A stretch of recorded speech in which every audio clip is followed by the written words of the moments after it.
hay una cosa que me preguntan mucho. Pero a ver, Marta, ¿de verdad se puede aprender a hablar en público? ¿De verdad se olvidan los nervios?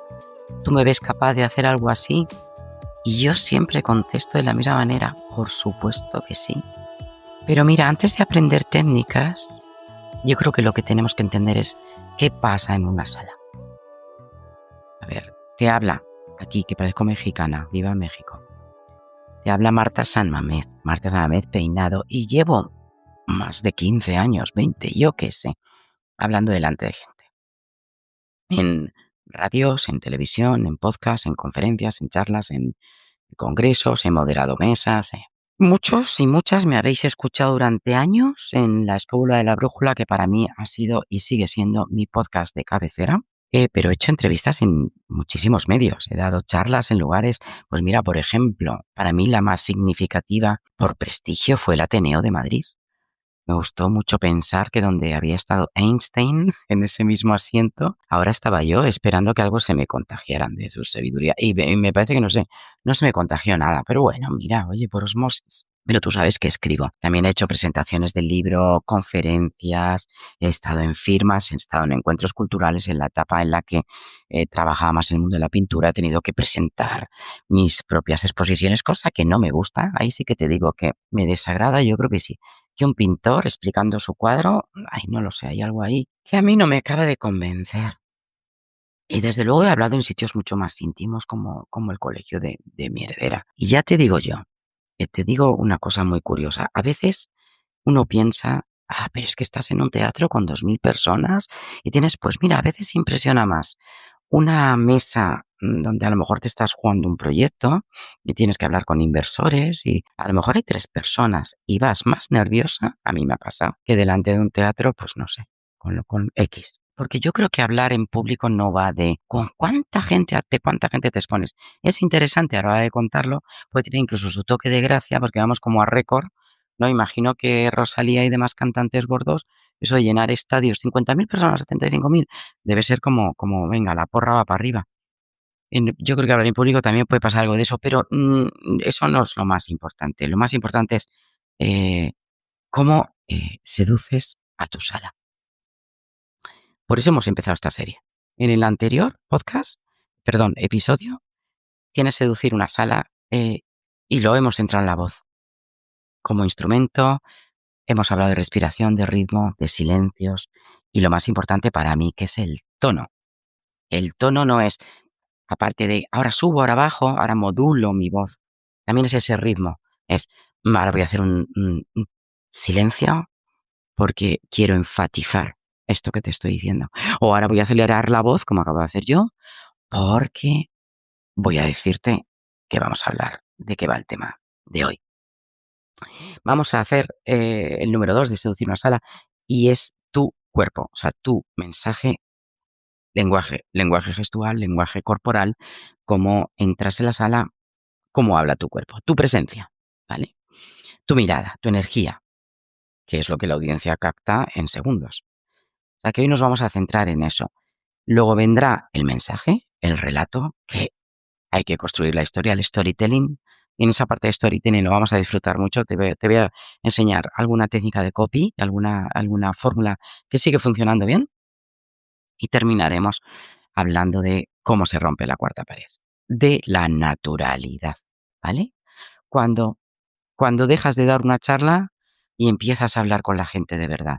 Y empieza a haber no te diría un feedback, empieza a haber un diálogo. Siempre que te permita la sala, bueno, hay que medir un poco también dónde estás. A veces no te permite, si hay muchísima gente, pues no te permite tampoco, o hay un micro que va y viene, o yo qué sé, ese tipo de cosas. Cómo miras al público. Bueno, pero todo eso vamos a hablar también un poquito ahora. Así que, sin más dilación, prepárate, que vamos a entrar a escena.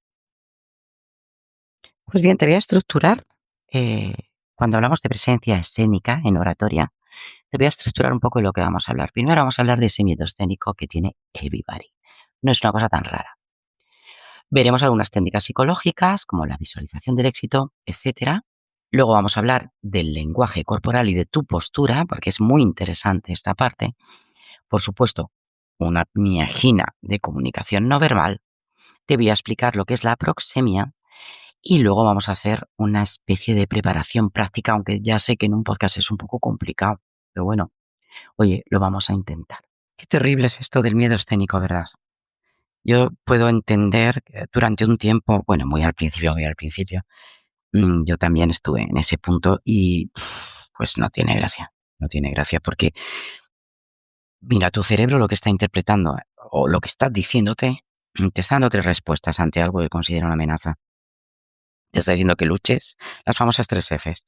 Te está diciendo que luches, te está diciendo quédate parada, congelada, cual serpiente, suricata, o sal de naja de aquí, sal corriendo. Claro, tú no puedes hacer ninguna de esas tres cosas, ni te lo aconsejo, que lo hagas, que entres en un escenario y salgas. Pero ¿por qué estás haciendo eso? No porque no tengas bien preparado el tema, que seguro que lo llevas. Es porque estás percibiendo el público como si fuera una amenaza. Y aquí, en el debate sobre la perspectiva positiva, sobre este miedo escénico, hay un debate porque hay gente que dice, vamos a tratar de quitarte el miedo.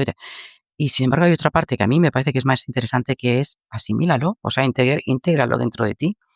Es una respuesta humana natural que tienes que aceptarlo, que tienes que redirigirlo para potenciar tu actuación, ¿no? O sea, hay maneras además de hacerlo. Y fíjate que es curioso porque no tiene que ver con que esta amenaza tiene que ver con tu cerebro límbico, con el cerebro primitivo. Lo que te está diciendo es, si el grupo no te acepta, te van a sacar de lo que es esta comunidad y vas a morir de hambre. Eso es lo que tu cerebro está interpretando, que tú sabes que siempre está en modo supervivencia, pero es que no es real, no es real, te está engañando una vez más. En Metadamas hablamos mucho de cómo nos engaña la mente a la hora de seducir, es que nos tiene. Mira, por ejemplo, tú cuando sientes en seducir, en enamoramiento, estas mariposas en el estómago que decimos, ¿no? Si tú, en vez de decir esto es ansiedad paralizante, me está doliendo el estómago, me está dando un ataque de ansiedad, en vez de pensar eso, tú lo ves como, wow, pues qué emoción, pues qué gusto y rinín, estoy viva. No, tu cerebro lo que está haciendo es transformar el miedo en gasolina que te da brillo, que te aporta calidez y, por supuesto, credibilidad. Por tanto, tu mensaje gana autoridad. Consiste en transformar, no consiste en vamos a eliminar las mariposas, no, si no las vas a eliminar, pero si lo haces como cosa que te divierta. Yo la única forma que vencí, bueno, vencí, tampoco tuve tampoco tanto miedo, pero la única manera que me hice con él, que me adueñé completamente de esto, fue divirtiéndome. Cuando yo empecé a pensar, pero es que cómo me mola esto, por favor, pero por favor, cómo me gusta, ¿sabes? Qué bien me lo paso. Mira esta gente qué graciosa, cómo se están riendo de esta parida que acabo de soltar. O fíjate esa persona cómo asiente con la cabeza, porque a lo mejor le acabo de iluminar con, oye, pues algo que a lo mejor en este momento necesitaba. Y empiezo a percibir todo ese tipo de señales maravillosas. No me fijo a lo mejor en, bueno, es que ahí se ha dormido uno y aquí, porque todos nos dormimos y no pasa nada. Si te ha pasado y son cosas que ocurren, la gente bosteza y, bueno, pero tienes que estar midiendo eh, la sala, eso lo tienes que hacer constantemente. O sea, que pregúntate si verdaderamente ese miedo que estás sintiendo tiene una base real, porque no la tiene. El público te quiere, está ahí por algo. Los que hayan ido, como si son tres o 300 o 3000, te quieren. Tienes una parte ganada del público. Han ido a verte a ti, a escucharte a ti. Por tanto, eh, empieza a decirte, tengo la preparación necesaria para hacer esto bien. Cuando tú sabes que tienes, incluso te digo más, sin prepararte la charla. A mí hay veces, a mí no me gusta preparar en exceso las charlas. Yo no soy de esas que lleva un guión. Bueno, bueno, si no soy capaz de hacerte un guión con Metadamas, con estos podcasts, me cuesta horrores. Y aún así, hay estructura y hay escaleta. Una cosa es una escaleta y otra cosa es un guión. Una escaleta es, empiezo por este ítem, paso aquí, lógico, tiene un guión, pero es que a veces vas a tener que cambiarlo y vas a tener que adaptarte. Y en la adaptación está el éxito. Y a veces vas a llevar preparadísimo algo y te vas a encontrar con gente que es más interesante que vayas por otro lado. Otra de las terceras cosas que hago yo para acabar con este hipotético miedo es visualizar el éxito. Lo visualizo. La visualización sigue siendo fantástica. Se sigue aplicando en técnicas psicológicas de todo tipo y es interesante que lo hagas. Yo te lo recomiendo. Me parece una de las herramientas más potentes que hay ahora mismo en el tema de la psicología positiva o el tema del coaching. No. Visualiza. Pide que te manden una fotografía, si puede ser, si tienes tiempo, del lugar donde vas a dar la charla. Entérate de qué tipo de personas hay. No es lo mismo dar una charla para un grupo de chicas que están queriendo hacer una cosa de emprendimiento y tal y cual de empresa, que para ya unas señoras que ya tienen recorrido o para... No es lo mismo. Entérate. Cuando tú visualizas tienes una sensación de logro. Tú te ves en el escenario, pasándotelo pipa. Elige la ropa que te vas a poner. Eso también está muy bien. Yo lo suelo hacer. Yo tengo casi claro, tiene que ser una cosa muy cómoda, por supuesto. Desde luego no estreno nada ese día, porque basta que estrenes algo ese día para que pues, te esté pequeño, haya un botón que te está dando por saco, la cremallera no te ha cerrado bien, yo qué sé. Y tienes que sentirte cómoda, elegante o lo que tú quieras en ese momento. Si no quieres ser elegante, pues es que el mensaje que das. A mí me gusta ir cómoda. No voy con un taconazo de repente si veo que me puedo pegar la toña. Cuanto más, además a la gente, en el fondo tampoco creas que tienen una observación. Hombre, sí te van a observar, por supuesto, porque te van a mirar, porque te vas a tirar ahí una hora o lo que sea en el escenario, claro que te van a mirar. Se van a fijar en detalles, pero bueno, son detalles que luego tampoco se recuerdan tanto. Lo que sí que se recuerda es que han sentido cuando tú estabas hablándoles. Eso es lo más, lo importante. A ver, bueno, todo es importante, pero esto más. Y luego, por supuesto, considera a tu público como tu aliado. Eso es básico. Tienen que ser tus amigos. O sea, deja de ver la audiencia como un jurado crítico y empieza a verla como un grupo de aliados, ¿sabes? Que lo que quieres es que tú, como ponente, tengas éxito. Porque la mayoría de la gente va allí para aprender, para disfrutar. Por tanto, si es que ya se crea, ya tienes una atmósfera de apoyo. Y también así fomentas una conexión emocional. ¿Sabes? Por ejemplo, conexión emocional, ¿cómo se consigue? Yo siempre con humor. Es así, es así. O bueno, con humor también, o porque en algún momento pues cuento algo muy, muy íntimo, personal, que genera esa confianza del público conmigo. Entonces a lo mejor cuento algo. Generalmente, como soy patosa y soy muy payasa, pues a veces pues una payasería que me haya pasado. Si puede ser muy reciente, mejor. Así puede ser. A ver, de tipo, pues mira, esta mañana en el hotel, pues este tipo de cosas, ¿sabes? O paseando por vuestro, algo que haga alusión al sitio donde estás, que eso también es muy agradecido. Te has tomado la molestia de conocer un rincón de esa ciudad donde te han invitado. Ese tipo de cosas son muy bonitas. Que ponderes al público y le digas, oye, pues que ya tenía ganas de estar aquí tal y cual, porque no sé qué, me han hablado de que aquí se comen mejor, las mejores migas de no sé cuánto. Pues ese tipo de cosas humanas al público le encanta. Y si cometes un error y en vez de decir migas con bacalao o lo que sea, dices otra cosa, pues tú no te preocupes, porque ya habrá alguien en el público que te va a decir, ay, no, eso no es, que no sé cuánto. Bueno, pues ya está, pues mira, ya has roto la cuarta pared. Muy bonito. En una charla es precioso.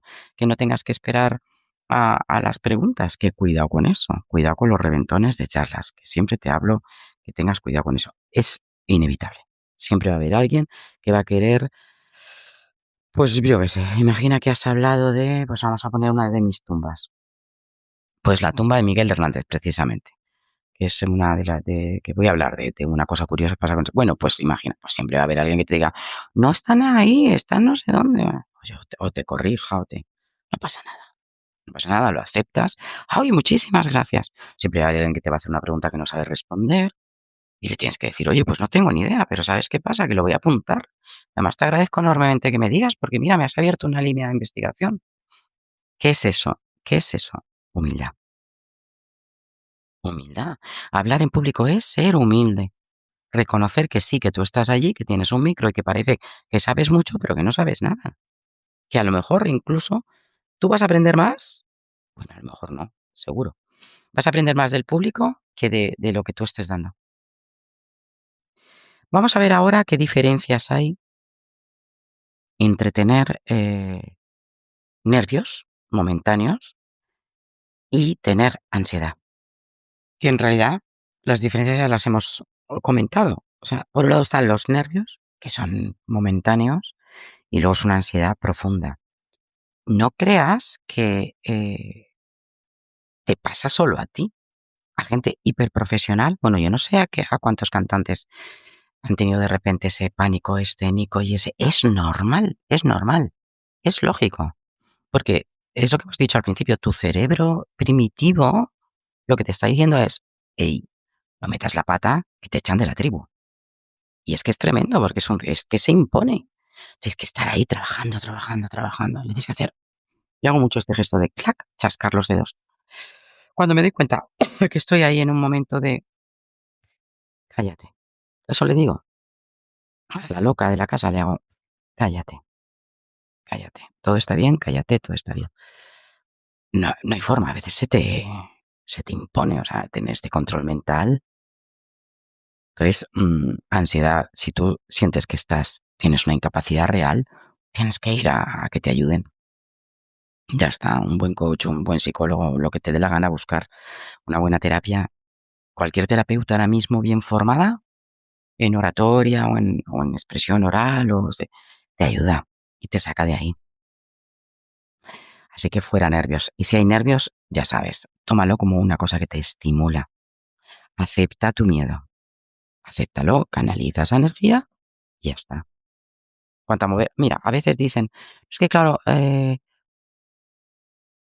¿cómo es que decía? Se nota que está muy nerviosa porque se mueve mucho por el escenario. Pues no, depende, a mí me gusta caminar, deambular, o a veces sentarme, dependiendo de cómo sea la sala. Otra vez lo mismo, dependiendo de cómo sea la sala.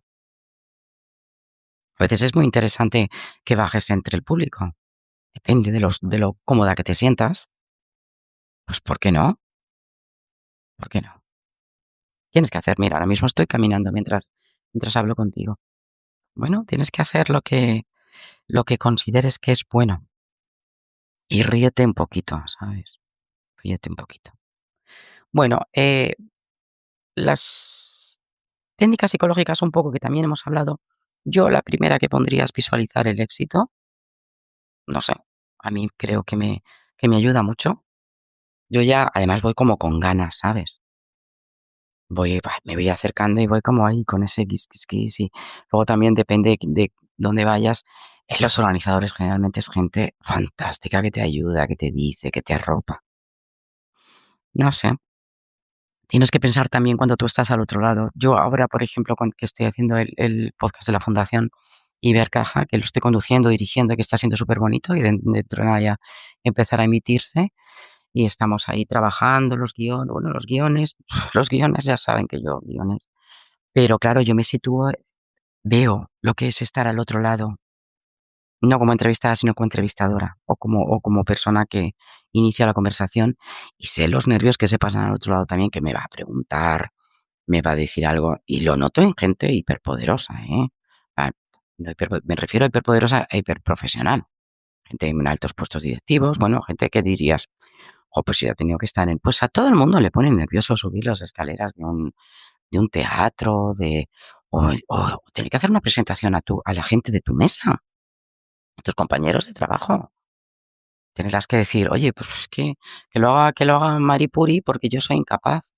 Bueno, pues una pena, porque la gente está perdiendo seguramente un mensaje hiper guay. Y es una lástima que no lo estés pudiendo decir, porque para mí todo esto no es nada más que una herramienta. Lo más interesante es lo que tienes que decir. Todo esto te ayuda, tu voz, ya hemos hablado de cómo te ayuda, tu manera de estar en una sala te ayuda, pero lo más interesante es tu relato, qué vas a contar, qué tienes que decir. Luego los anclajes. Bueno, también me gusta, aunque no abuso de ello porque soy un poco de esa. Al principio, yo no sé quién llevaba unos clips siempre en el bolsillo y, y tocaba los clips y le daba calma. Yo creo que fue uno de mis profes. Y sí, me parece que, no sé quién fue, alguien de mis profes llevaba calma, llevaba siempre un manojito de clips.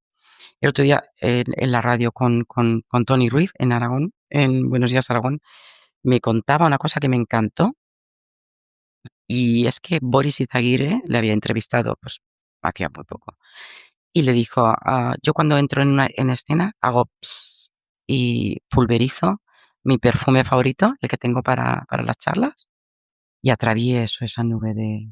Muy Boris, ¿verdad? Bien, Aldo.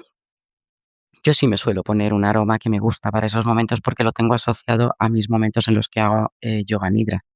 Me suelo poner un aceitito en las muñecas y en las sienes y en unos aceites que uso yo, especiales, que son una delicia y que me llevan a ese momento maravilloso, relajado.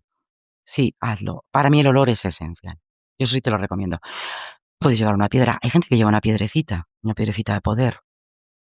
Yo, por ejemplo, cuando les enseñaba a la heredera y a sus amigas y a sus amigos a oratoria, porque claro, yo vi que en el cole no lo hacían y dije, pues ahí tengo que hacer yo. Y me cogí un grupito y les enseñaba a hablar en público, claro, a perder los nervios, a reírse de si tartamudeaban o no, ese tipo de cosas que todos tenemos miedo.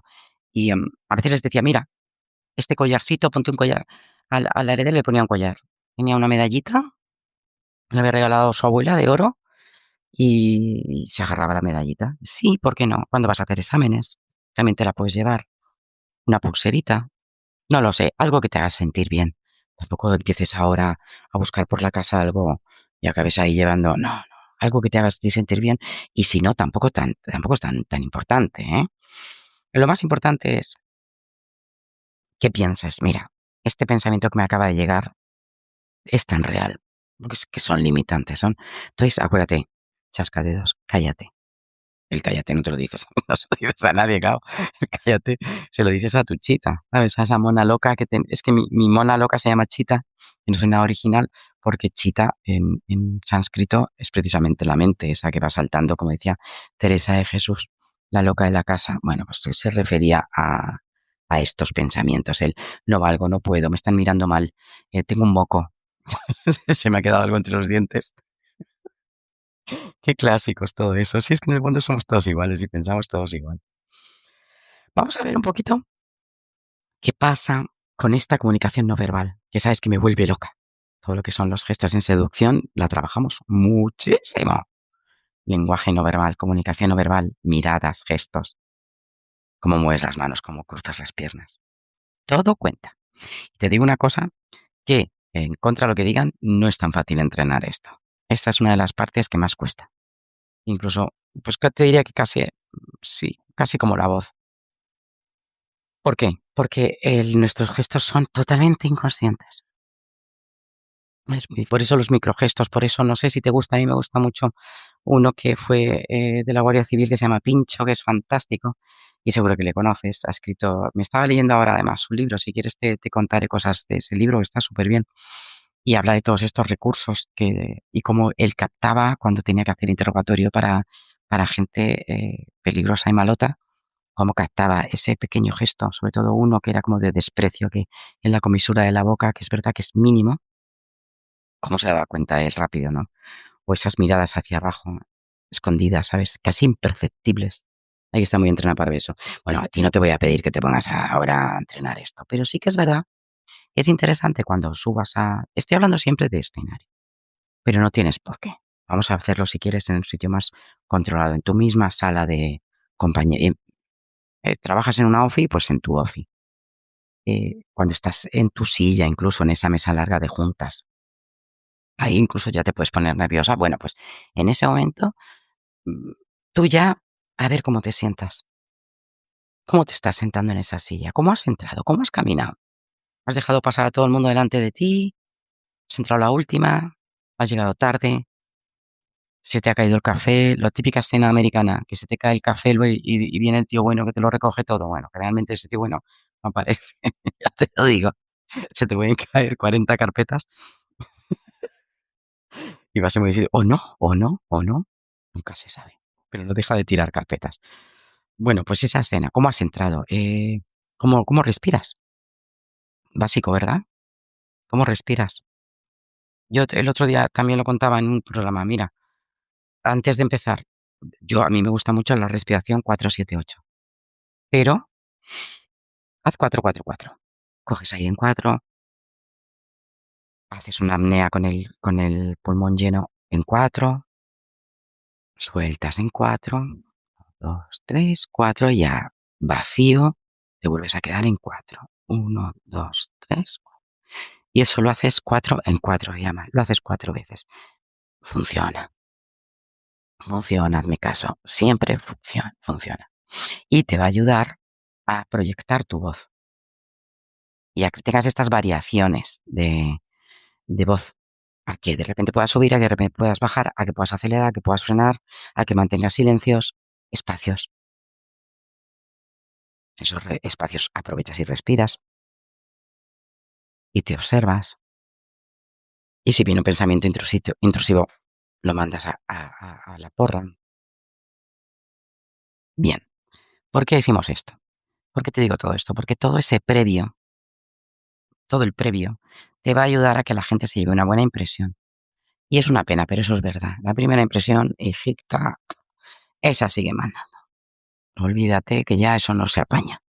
Es claro, si tú entras con seguridad, con autoridad, que es lo que la gente quiere, es que no les hagas perder el tiempo. Es así, pero vamos, o sea, en tu propia casa. Tienes que saber cómo contar una cosa para generar esa tensión. Ese, ¡ah! Ay, Mari, lo que te tengo que contar, por favor, ay, lo que te tengo que contar, ay, ay, ay, ay, ay, ay. No me vas a contar una parida, pero, ¿ves? Ya le has dicho, velocidad, ay, Mari, muchas exclamaciones, mucho, ¡ah! Lo que te tengo que contar, mucha respiración, mucho coger aire rápido. Y a lo mejor luego es que Lolita se ha liado, discúlpame, se ha liado con no sé quién y que, bah, tontería. Pero tú ya has generado ese clima divertido, ¿no? De, ay, Mari, lo que te tengo que contar. El salseíto, que a todas nos encanta el salseíto. Bueno, pues sí, ¿por qué no? Eso es entrenar tu modulación, tu velocidad y que esa primera impresión sea buena. Incluso, fíjate, hay gente, Silvia Abril es una cachonda. Bueno, pues ella ahora tiene la rodilla hecha polvo porque no, porque claro, de tantas veces de tirarse al suelo se ha jorobado la rodilla. Bueno, pues ella muchas veces entraba en escena tropezándose y cayéndose. Tú no sabes la cantidad de veces que ha hecho eso. ¿Qué ha pasado? Claro, que ahora está tocada. Pero es que le encanta. ¿Por qué? Porque no es que ella, esa tía que no es nada patosa, en absoluto, justo lo contrario. Lo que quiere es provocar la primera risa, porque tú ya cuando has conseguido la primera risa, tú tienes a tu público en el bolsillo. Cuanto antes, mira, los cómicos lo saben muy bien. Cuanto antes se produzca esa primera risa, antes está el público caliente, porque si no, por eso están los teloneros. Los teloneros entran a cantar o a reír o a lo que sea, antes del gran monologuista. ¿Para qué? Pues para caldear la sala y dejársela calentita y divina. Claro, la risa como el comer, hijo, si todo es empezar, si esto es así, tú empiezas a reírte ya. Hay ejercicios divertidísimos de risa que tengo yo por ahí. Son fantásticos, porque empiezas a reír y ya no paras. Y tu cerebro interpreta, ¡guau! ¿Cómo me lo estoy pasando? O sea que si te puedes reír al principio y puedes hacer reír a tu público al principio, o sonreír, a lo mejor una gran carcajada, pero una sonrisita, no lo dudes y hazlo siempre que quede bien. No cuentes un chiste de horror de Jaimito, a no ser que sea muy bueno. A mí me gustaban ciertos chistes de Jaimito, pero bueno, no, comprendes, ¿no? O del Lepe, de aquella época que era que del Lepe, no sé si te habrá llegado a ti. Si eres una jovenzana, como dicen aquí por Aragón, lo del Lepe no te suena de nada. Bueno, vamos con lo que nos ocupa, que nos vamos a meter a saco con la proxemia. También se puede decir proxémica. O sea, que la proxemia es el estudio de la organización del espacio, te estoy leyendo la definición como tal, en la comunicación humana, analizando cómo las personas se estructuran y utilizan su microespacio. Te lo voy a aterrizar. Es la distancia interpersonal, ya está. Es eso de estás invadiendo mi espacio. Y es como se percibe la intimidad. Pero claro, ¿esto cómo lo hacemos en oratoria? Por la presencia escénica. ¿Cómo es tu presencia escénica? El uso del espacio en un escenario, ¿cómo es? Entonces, claro, la primera impresión cuando hablamos de esto de tu audiencia es ¿dónde te colocas? O sea, si tú sales al escenario y estás en una esquina que no te ve la mitad de la sala, pues no. Entonces tienes que estar centrada, todo lo que puedas, ¿vale? Evita esquinas, evita áreas cercanas a objetos, pues yo qué sé, hay una ventana, pues hombre, pues no te pongas al lado de la ventana, porque la gente se va a distraer. Pon una mosca volando y tienes a la gente distraidísima. Tu postura, ¿cómo debe ser? Pues hombre, erguida, tampoco tienes que estar así encorvadita. Es que si estás encorvada no te va a salir la voz. Entonces, erguida. No, hay una postura que me gusta, que es la de Wonder Woman. Hablo de ello en el libro, en Manual de Seducción para Mujeres. Eh, decían, fíjate, los últimos estudios, que no era tan poderosa, pero sin embargo, sí que tiene un punto. Si tú, a ver, no hace falta que te pongas tan chula, sí, pecho para afuera, quizás sea excesivo, pero sí poderosa, sí con tus piernas y tus pies bien asentados en el suelo, ¿no? Es una sensación de territorialidad. Es tu espacio, tu escenario. Nosotros defendemos el territorio personal con estos signos, ¿no? De domino mi territorio. Ese, eso te hace a ti que pases a ser percibida como una figura de autoridad, claro. ¿Cuál es la distancia del público? La ideal, la que dicen que es la idónea. Más de 3 metros, ¿sabes? O sea, que estén abajo en la platea y tú estés en el escenario aproximadamente, que siempre suele ser un poquito más. Porque, claro, ¿qué ocurre? Si tú estás muy cerca, hay otro tipo de mensaje que lo puede romper, ¿eh? Que lo puede romper, porque hay muchísima gente que se ganaba su público bajando abajo, a la platea. Y tocaba, incluso, bueno, o sea, había gente que incluso se sentaba. Decía, depende de lo que quieras hacer, depende del mensaje que quieras dar, como siempre te digo. Y en cuanto a la distancia social, eso de cómo, si invades o no invades el espacio, si te molesta, a mí me molesta especialmente, pero porque soy una seta y a veces me pongo muy exquisita. Pero luego soy muy abrazona, entonces no lo sé, yo soy una persona rara.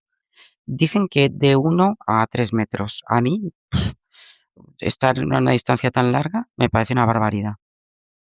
Pero los negocios, mira, Putin lo utiliza en una mesa larguísima, porque es una manera y efectivamente esa mesa está más de 3 metros seguro. Es una manera de que, bueno, de mantenerte ahí, tú en tu sitio y yo en el mío, ¿no? A mí me parece que para negociación no es muy allá, pero bueno. ¿Qué pasa si alguien o sea, perdón, si alguien te cruza tu umbral, tu espacio físico, donde tú estás bien? Pues vamos a ver, si lo hace en plan cariño, de te cojo la mano, te toco un poco, que yo en seducción aconsejo hacerlo, cuidado, siempre con una técnica, no a lo loco, tu cerebro va a restablecer la distancia si no hay un interés en esa persona. Es curioso. O sea que tú como oradora tienes que ser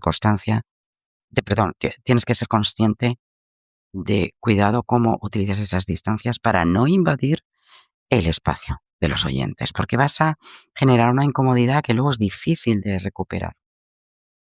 Luego el movimiento, estas personas que están, ¿sabes? Balanceándose. Ahora mismo estoy balanceándome de un pie al otro, de un pie al otro, de un pie al otro.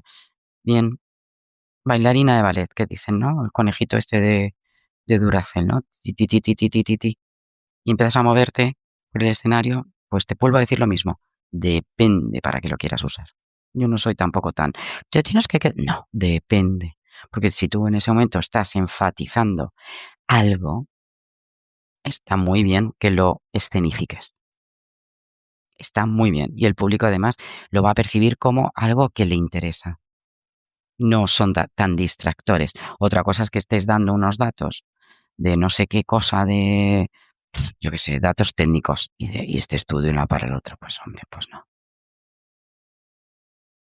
Dicen que, mm, y es verdad también, cuando tú dejas los dos pies inmóviles y los hombros también colocados, a la hora de decir una frase potente y utilizas un gesto que ahora te voy a enseñar a hacer, eh, lo que consigues es que la atención se mantenga ahí, en ese punto, contigo. Sí, quizá ya. Claro, es que son muchas cosas, ¿verdad? Bueno, si quieres desplazarte hacia tu público, yo creo que lo puedes hacer, dependiendo de lo que estés, pero yo creo que sí. Yo creo que eso no genera simpatía, ¿no? Y luego, sobre todo, muy importante es cómo colocas las ideas. ¿Cómo ayudas para que tu audiencia visualice lo que estás exponiendo? ¿Cómo consigues eso? ¿Cómo retienes? Usar el espacio de una manera inteligente, mm, a mí me parece que es una de las cosas. Por eso a mí me gusta moverme, no estar detrás de un atril o estar en una mesa. Bueno, pues si tengo que estar. Una mesa también me resulta cómodo, ¿eh? También te lo digo. Yo, desde luego, antes que atril, que ya estás ahí, en una mesa puedes girarte, pues no sé. Bueno, también cuidado donde estás escuchando esto de la proxemia, que nosotros somos latinos. Ojito con esto. Nosotros nuestras distancias son mucho más pequeñas, ¿eh? O sea, aquí distancia corta nos gusta. Claro, todo un nórdico, por ejemplo, cuando te vamos, o sea, a un nórdico le hablas así tan cercanito, o a un oriental le empiezas a tocar, o le plantas 2 besos. No. Tienes que tener en cuenta la cultura y el sitio donde estás. Lo que te digo desde el principio, estudia la sala. ¿Qué tipo de gente? ¿Qué han escuchado antes? Si están cansados, si te toca después de comer o a primera hora de la mañana, que la gente está más alterada. Bueno, pues esas cosas las tienes que llevar un poquito pensadas. Te voy a hablar ahora de 3 gestos de poder interesantes en oratoria. Uno, es lo que llaman the chop o el karate chop, que también lo llaman así. Imagina que tú tienes que ser contundente con una frase. Tú tienes que establecer un límite.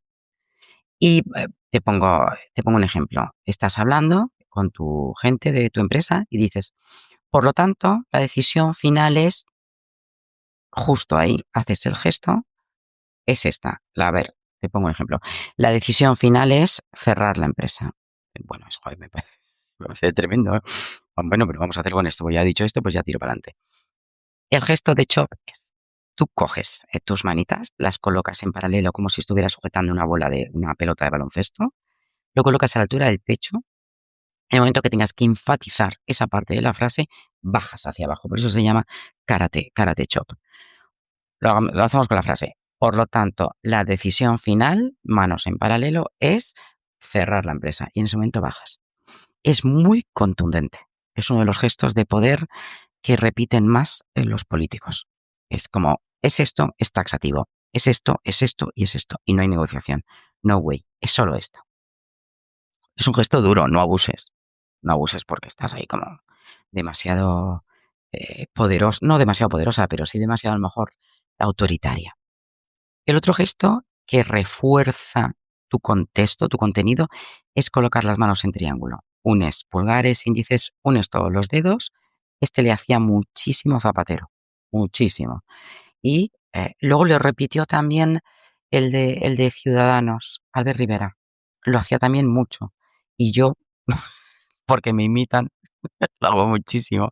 Y es como, es lo mismo, ¿no? Eso por ejemplo, yo estoy diciendo, vamos a cambiar nuestra estrategia vendiendo online este producto. Y cuando digo este producto, es las manos en triángulo. Lo que estoy haciendo es atraer la energía. Es un gesto de cierre, pero es un gesto de cierre elegante. No es esas manos, porque tú sabes que los gestos de cierre en oratoria se estudian mucho. Cerrar las piernas, cruzar los brazos. Bueno, hay veces que no pasa nada por estar con los brazos cruzados, que a veces nos ponemos muy exquisitas. No pasa nada, estás a lo mejor charlando de una manera relajada. A mí me encantan los pantalones con bolsillos, me encantan, me encantan. ¿Por qué? Porque me relajo metiendo las manos en los bolsillos. Y porque tampoco pasa nada por estar dando una charla con una mano en el bolsillo y en la otra el marcador, el stick que pasa a las diapositivas. No pasa nada. Otra cosa muy diferente es que estés ahí toda tirada, ¿no? Raro me parecería que estuvieras toda tirada en un escenario, pero bueno, puede ser que estés muy cansada, que tengas jet lag. Yo qué sé. Qué sé yo, qué sé yo. Bueno, este gesto también es muy bonito. Y luego hay otro que es este corte. Imagina que tienes una tabla de cortar y tu otra mano es un cuchillo y haces clac. Hemos llegado hasta aquí. Eso es muy de madre. Hasta aquí llegamos, pum, y cortas. Esos son los que más o menos en oratoria, cuando quieres ser taxativa. Cuando no quieres ser taxativa, pero quieres ganarte al público también y quieres que confíen de alguna forma, son las palmas de arriba. Cuando tú te estás, por ejemplo, eh, mira, me encantaría una frase. Oye, Marta, me encantaría que pudiéramos hablar esto y estás abriendo ese gesto de manos con apertura de palmas hacia el cielo. Me encantaría. Ese gesto es muy poderoso. Vamos a ver qué podemos hacer y tú empieza. Mira, yo te diría que te pusieras delante del espejo o si no tienes espejo, pues ahora donde estés y hablaras en voz alta y miraras qué hacen tus manos. ¿Cuáles son los gestos que repites más? ¿Los que menos? ¿Qué gesto te gustaría incorporar a tu mensaje? ¿En qué momento crees que lo puedes hacer? Bueno, analízate, seguro que ya haces muchos y los haces muy bien. Y luego, para conectar emocionalmente, mira, por ejemplo, yo suelo terminar mis podcasts con el famoso namaste, pero muchas veces cuando tengo a alguien delante me llevo las manos al corazón. Eso lo empezamos a hacer mucho en pandemia, ¿te acuerdas? Cuando no podíamos, que empezó a salir ese gestito del puño, no sé si lo recuerdas, que nos damos así con el puño, me parece un horror. O sea, de todos los gestos que hay en el mundo, ese me parece el más estúpido. O sea, yo vi a la gente conocida además, haciendo ese gesto y decía, pero bueno, esta gente, esto por no darse la mano, no sé si sabes a lo que me refiero, que es como si pones como para, en vez de dar un puñetazo, chocas los nudillos con la otra persona. Bueno, lo más menos, lo más menos, lo menos elegante del mundo. Yo prefiero llevarme las manos al corazón, incluso ese gesto oriental, de esa salutación de respeto, ¿por qué no? Porque no estás delante de una persona que se merece todo tu respeto, no sé si tu reverencia, pero desde luego todo tu respeto, por supuesto que sí. Bueno, pues vamos llegando al final. Ya, me gustaría saber qué te está pareciendo todo eso. Ya hemos hablado de proxemia, hemos hablado de comunicación no verbal y yo creo que lo más que te quedaría ahora es dominar material. Ya está. Haz muchas charlas, exponte, no tengas miedo, dile que sí a todo. No pasa nada, no pasa nada. O sea, la gente está a lo suyo. O sea, no te van a... No, no. Tienes que ser, pues yo qué sé, no sé, un artista muy grande para dedicarte a esto. Como me decían el otro día, Marta, tendrías que ser monologuista. Digo, mira, ya lo que me faltaba ya para mi vida. No, tengo que hacer cosas que me diviertan, igual que tú. Domina el material, eso sí. Prepárate las cosas. Aunque luego improvises, bendita improvisación, pero prepáratelo, porque eso te va a dar tranquilidad, sobre todo, eso te va a dar calma. Ensaya, ensaya, ensayas, ponte, grábate. Hay mucha gente que se graba y se autocorrige. Yo no sé, que en un trabajo que tuve que hacer, sí que es verdad que me grababan. Mira, la gente que hace casting está preparadísima ya para hacer este tipo de cosas y entrenadísima. Bueno, grábate, si te viene bien. Y luego, por supuesto, metadama de mis entrañas, o sea, cuídate, quiérete, date mimitos. Vete a nadar si nadas, vete a correr si corres, vete a escalar montañas, a senderismo, a hípica, a lo que te dé la gana, golf. Pero muévete, en contacto con la naturaleza, cuídate, cuida tu entorno, cuida con las personas de las que te rodeas, de donde nutres, de donde coges tu energía, sé selectiva, di que no cuando tengas que decirlo y que sí cuando quieras hacerlo, de verdad desde el corazón. Y hábitos saludables, come bien, duerme bien, disfruta, ríe, compártete, porque esa es la esencia de la buena seductora. Eso te va a hacer estar muy tranquila. Bien. Pues segunda sala de esta campo de la oratoria que ya hemos cerrado y espero que te venga bien. Ya sabes que te puedes poner en contacto conmigo en metadamas.com. Em, estamos ahí haciendo cosas muy chulas, muy bonitas, con ideas también por delante que son una gozada. Muy agradecida de que formes parte de esta comunidad. Pásale este podcast, por supuesto, a alguien en el que estés pensando, en la que estés pensando que puede venir bien. Y todos los anteriores, suscríbete, campanita, todas esas cosas que ya sabemos, pero suscribirte a Metadamas a mí me da vidilla y hace que este podcast llegue más lejos, si cabe, de lo que ya está llegando. Nos quedamos con nuestros valores de Metadamas: seduce, ríe, diviértete, ama y crece. Namaste, hermana.